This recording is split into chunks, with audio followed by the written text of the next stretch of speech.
नहीं तो योगेंद्र जी एक और जो मुद्दा इससे सोशल मीडिया पर जिसको लेकर चर्चा है या जो लोग बिहार, यूपी के दिल्ली, मुंबई में रहते हैं, उनके मन में ये सवाल उठ रहा है क्योंकि इलेक्शन कमीशन बार-बार ये कह रहा है कि भई जो माइग्रेंट्स हैं उनको भी काटा जाएगा। तो अब ये बड़ी आम बात है हमारे देश में कि लोग दिल्ली, मुंबई में रह रहे हैं या किसी और शहर में रह रहे हैं लेकिन उनका वोट अपने गाँव में है। तो उन पर क्या इसका कोई प्रभाव पड़ सकता है ये जो मुहिम चल रही है? चुनाव आयोग खुल्लम खुल्ला कह रहा है कि हम तय करेंगे कि आपका ऑर्डिनरी प्लेस ऑफ रेजिडेंस क्या है। और यही नहीं, मुख्य चुनाव आयुक्त ने, जब वो अपोजिशन के लोग मिलने गए, मुख्य चुनाव आयुक्त ने खुल के कहा कि आप देखना बिहार के अंदर 20% लोग माइग्रेंट पाए जाएंगे, उनका तो कटना ही चाहिए, हम काट देंगे उनका नाम। देखिए, अगर कोई माइग्रेंट है जिसने दिल्ली में भी अपना वोट बनवा रखा है और मोतिहारी में भी बनवा रखा है, तो ये इलीगल है, उसका आप या तो मोतिहारी का काट दीजिए या दिल्ली का काट दीजिए।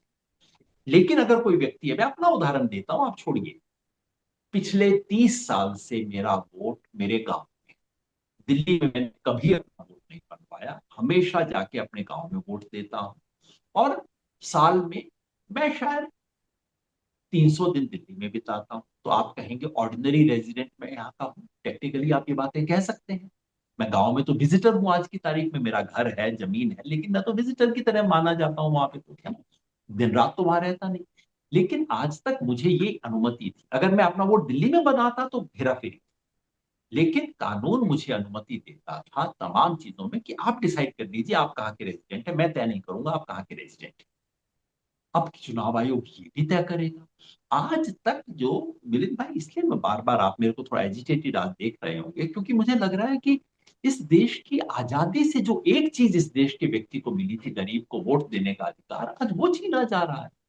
आज तक देखिए, पिछले 75 साल से इस देश के सारे चुनाव के कानूनों का, चुनाव आयोग का, एडमिनिस्ट्रेटिव चीजों का लक्ष्य क्या था? अधिक से अधिक लोगों को वोटर लिस्ट में शामिल करो। जब तक ये प्रमाण ना मिल जाए कि वो विदेशी है या पगलैट है या दिवालिया है, तीन ही चीजें आपको रोकती हैं भारत का नागरिक बनने से, 18 साल से कम की उम्र का है। चुनाव आयोग इंस्ट्रक्शन दिया करता था, बाकायदा लिखित इंस्ट्रक्शन है, जो व्यक्ति 3 दिन तक बाहर फुटपाथ पे सो रहा है उसका नाम दर्ज किया जाना चाहिए वहां पे। जो सेक्स वर्कर्स हैं, इनके पास कुछ होता नहीं है सर्टिफिकेट, लेकिन उनको आप जाके विशेष तौर पे दर्ज कीजिए। जो ट्रांसजेंडर्स हैं, इनको आज तक एक्सक्लूड किया गया, ट्रांसजेंडर्स को जाइए, इनको इंक्लूड करके आइए। ये काम हम किया करते थे। उद्देश्य क्या था? एक भी व्यक्ति न छूटे, क्योंकि ये आपको भारत का एक वोटर होने की गरिमा देता है, ये हिंदुस्तानी का। और आज चुनाव आयोग बैठ के उस एयर कंडीशन बिल्डिंग में बैठ के पेच ढूंढ रहे हैं कि इस तरीके से आपका काटा जा सकता है, आप लाइए, मैं क्या करूं, आप भर दीजिए, आपने नहीं भरा। मैंने, बारिश के मौसम में, मिलिंद भाई आप बिहार गए होंगे, उत्तर बिहार में बारिश क्या होती है दिल्ली के बाबुओं को पता है? उत्तर बिहार में बाढ़ क्या होती है उन्हें पता है? ये बाढ़ ऐसी नहीं होती कि 15 साल में अचानक कभी आ गई। उत्तर बिहार में हर साल बाढ़ आती है, 10 10 जिले हैं डूब जाते हैं, गांव के गांव बह जाते हैं हर साल। और उस वक्त आप लोगों से कह रहे हो, इस लड़की से जो कि शादी करके आई है उससे आप कह रहे हो, जाओ अपने मायके में पता करके आओ कि 2003 में तुम्हारे माँ पिता का नाम वोटर लिस्ट में था या नहीं, और उसका सर्टिफिकेट लेके आओ। आज आप उस मां से कह रहे हो जिसका बच्चा पंजाब में मजदूरी कर रहा है कि 25 तारीख तक अपने बेटे का फोटो, अपने बेटे का सर्टिफिकेट, अपने बेटे के जन्म का प्रमाण लेके आओ। ये कर क्या रहे हैं ये लोग? जी।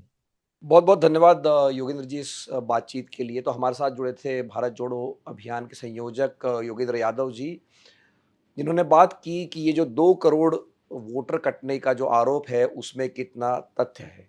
मेरी भी राय ये है कि चुनाव आयोग की विश्वसनीयता पर लगातार सवाल उठ रहे हैं। पिछले साल जो सीएसडीएस ने सर्वे किया था लोकसभा चुनाव से पहले, तो उसमें ज़्यादातर लोगों की राय ये थी कि विश्वसनीयता पर चुनाव आयोग के सवाल उठ रहे हैं।